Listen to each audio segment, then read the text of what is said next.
জীৱনত সুখী হ'বলৈ হ'লে লাগে মাথো এখন সঁচা অন্তৰ য'ত থাকে সঁচা মৰম ভালপোৱা আৰু বিশ্বাস কাৰোবাক ভাল পোৱাটো সহজ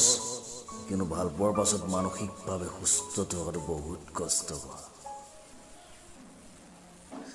সম্পৰ্ক তেজৰ ওপৰত নহয় সম্পৰ্ক সদায় বিশ্বাসৰ ওপৰত প্ৰতিষ্ঠিত হয়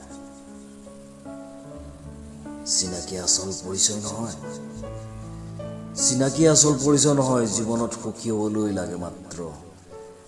এখন সঁচা অন্তৰ য'ত থাকে সঁচা মৰম ভালপোৱা আৰু বিশ্বাস